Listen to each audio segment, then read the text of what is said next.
Hello again, YouTubers. This is Doug with Electronics and More. We all know how hot and uncomfortable the summers can get, so the last thing you would want is a vehicle AC system which is not operating properly or at peak performance. Over the past 20 years, I have worked on many residential central AC systems, window and wall AC units, as well as vehicle air conditioning systems.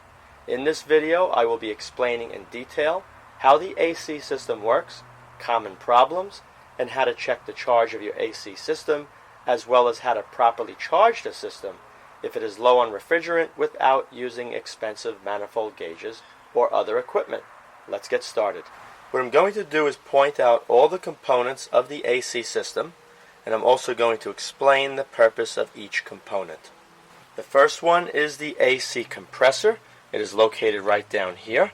The purpose of the AC compressor is to take the refrigerant in the system, which is R134A, and compress it into a high temperature, high pressure gas. The front of the compressor, right down here, where the pulley is with the belt, that is called the AC clutch. What the clutch does, it takes the pulley with the belt and it connects to the shaft of the compressor. When the engine is running with the AC turned off, all that's going to happen is the belt is going to be spinning with the pulley, but the front of the clutch will be stationary because it is not connected to the pulley. Once power is applied to the two wires, you can see right here, what's going to happen, there's an electromagnet inside here that's going to pull the front plate inward to engage the belt with the pulley to the shaft of the compressor. Once that happens, the pressure will begin to build in the system. Some compressors will have a high pressure or a low pressure or even both type of sensors screwed directly into the top of the compressor to monitor the pressure in the system. In the event that it becomes too low, the compressor will turn off, or in the event the pressure inside the system becomes too high, the compressor will also be turned off. As a compressor ages, it can become noisy. They also may fail to produce the required pressure due to failures of the valves within the compressor, and they could also develop leaks around the shaft seal right between the clutch and the compressor body. When a shaft seal begins to leak, you're going to notice an oily residue between the compressor itself and the clutch, and what happens, dirt starts to accumulate on that oil, so you'll know right away that there is a shaft seal leak. Anytime you see oil on any of the fittings on the system with dirt that's accumulated on the oil, you're going to know the system has a leak at that location. Some older compressors that are noisy can be quieted using an oil charge. Just like when you're going to charge the system up using refrigerant, you can use refrigerant that has oil in with it, or you can use an oil charge only to help lubricate the compressor. All the refrigeration lines connecting all the components together are usually aluminum tubes or reinforced hoses like you see here. The high pressure fill valve is always larger and the low pressure is smaller. You always charge the system through the low pressure valve. Once the compressor produces the high temperature, high pressure gas, it then heads off to the condenser. Right over here you can see the smaller high pressure discharge line coming off the compressor to the left of the oxygen sensor, and on the far left you can see the larger diameter, lower pressure suction line. Right here you can see where the high pressure line comes from the compressor, goes up over to this block which is mounted right next to the condenser. All this is two pieces of aluminum with an O-ring between the two, which is lubricated with ester lubricant and bolted together. Always check here as well. Make sure you don't see any oily residue. If you don't, then there is no leaks. Let's take a look at the other side where it actually goes into the condenser. The condenser is mounted on the front of the radiator, and you can see there's a cooling fan for the AC when you turn it on, and you have your other cooling fan. Only one is running for the engine, and you have two going when the air conditioner is on. Now let me show you the condenser up close. This entire area here, all the way through, is your condensing unit. The high pressure, high temperature gas goes into the condenser. You have the ram air as the vehicle is driving being forced against the condenser At the same time, the fan is pulling the air through. And what it does, it allows that hot, high-pressure gas to condense into a high-pressure liquid. Once the refrigerant condenses into a high-pressure liquid, the next place it goes is into the filter dryer. Right over here, you're looking at the filter dryer. The liquid refrigerant passes through this can. Inside this canister is a desiccant. What the desiccant does, it absorbs any moisture which may be inside the refrigerant.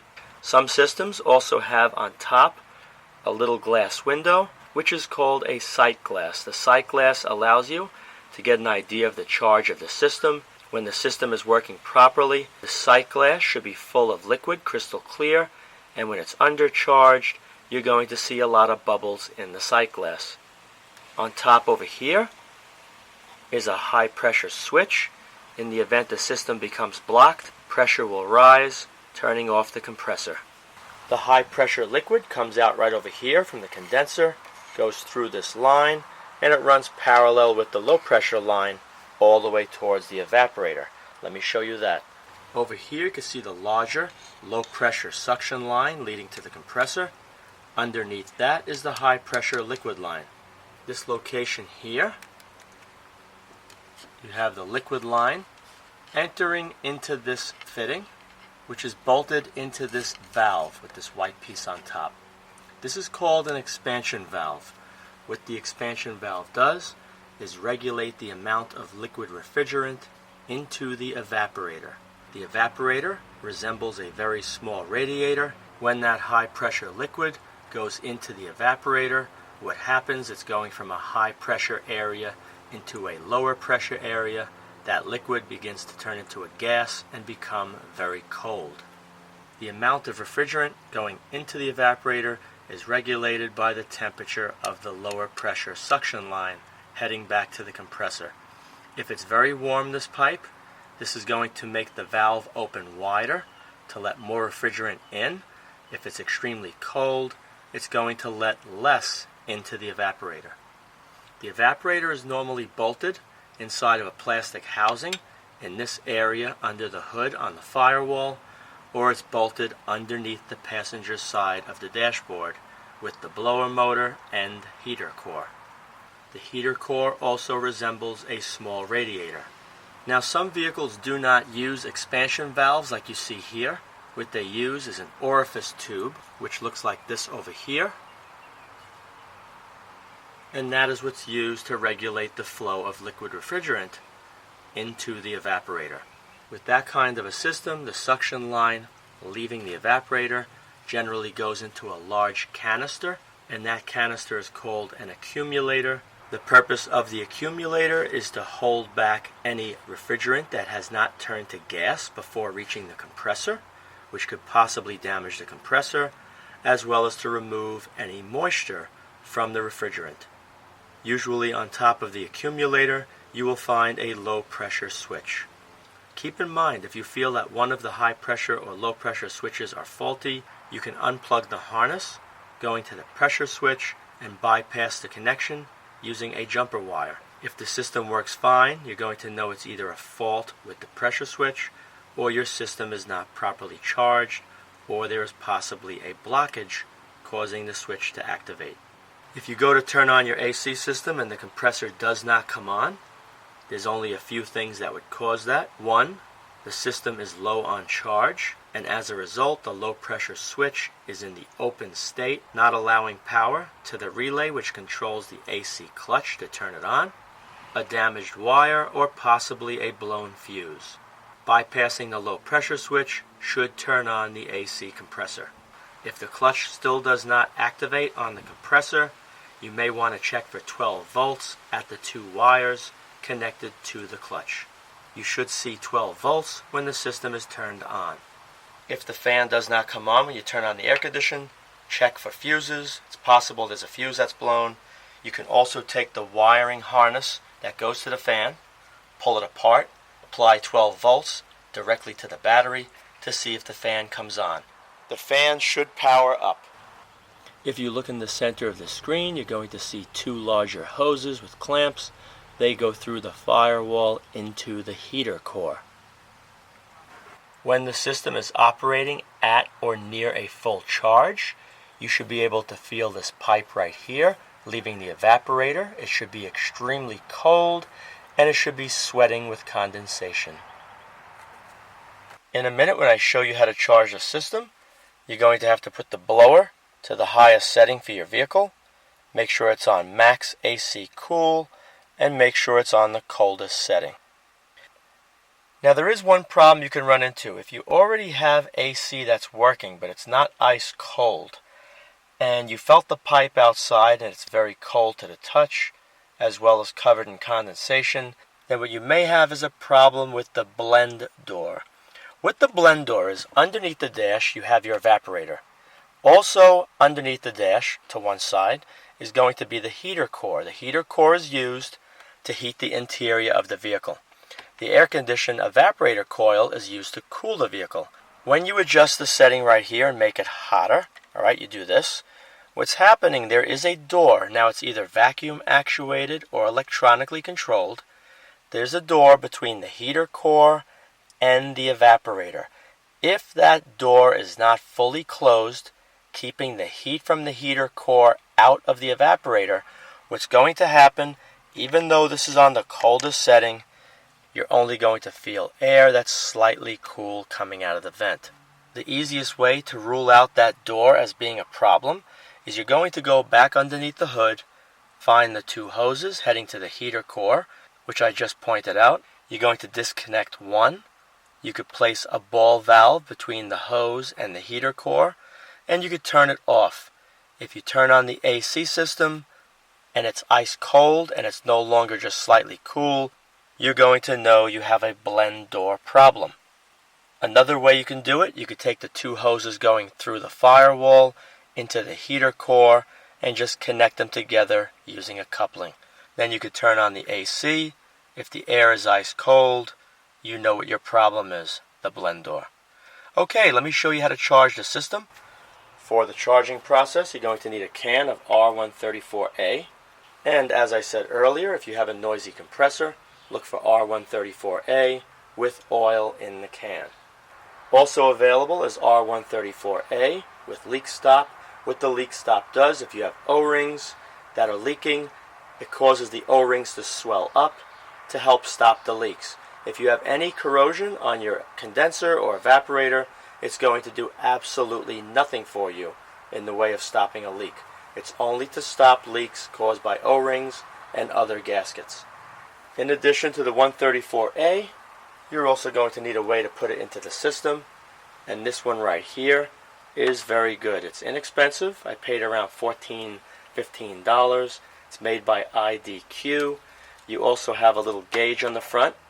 You can turn it to the temperature it is outside, the ambient temperature, in my case around 85, and then it gives you the range where you should pressurize the system up to on the low side.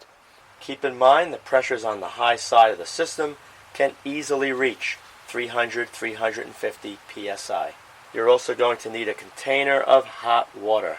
What the hot water does, once you go to fill the system and you open the valve, the can is going to become very cold. When this can becomes cold, the pressure inside becomes much lower. When it becomes lower, it does not go into the system that easy. So what you're going to do is you're going to hold the can, shake it back and forth in hot water. As soon as you put that into hot water, the pressure in this can is going to shoot up, making it very easy to get the refrigerant out of the can. Because the vehicle will be stationary, you're going to want to have a hose. You're going to, every so often, lightly mist the condenser.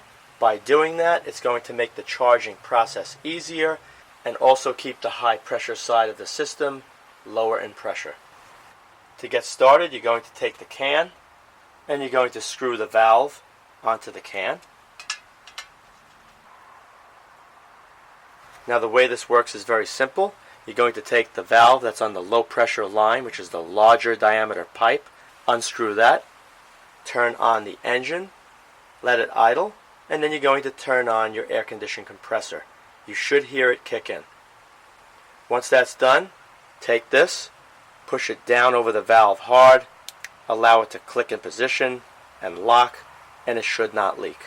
The reason why I like you to do this after the engine is running with the compressor on, the pressure in that line will drop to around 35 to 50 psi rather than have it up around 100 when the engine is off. Even though it's not possible to connect this to the high pressure side of the system, the way the fitting is designed, you never want to charge through the high pressure side.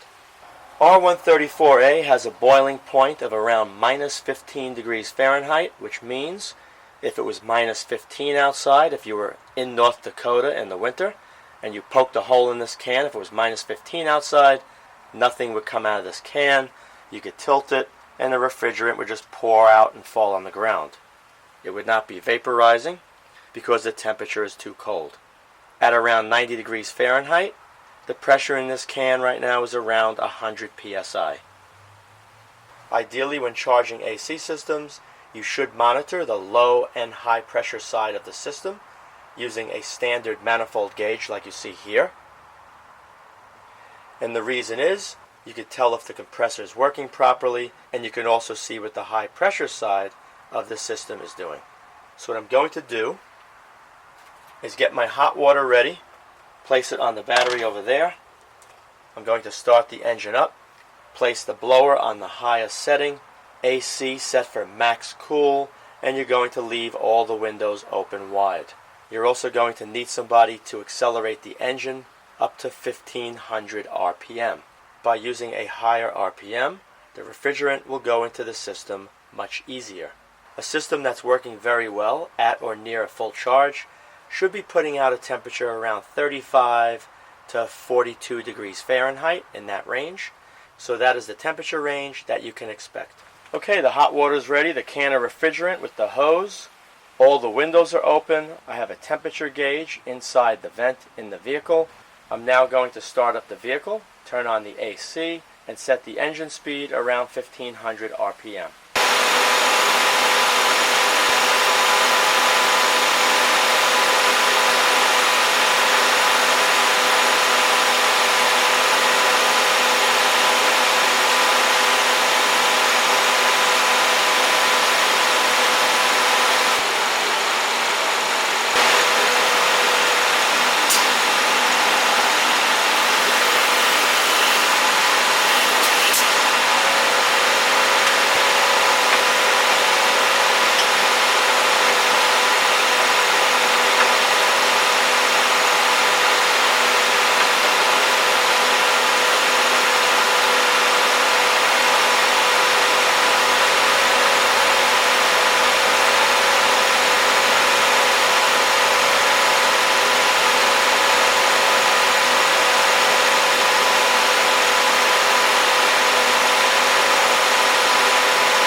of the vent in the vehicle is right around 45 degrees. That will drop lower, probably just below 40, while on the highway with the ram air hitting the grill.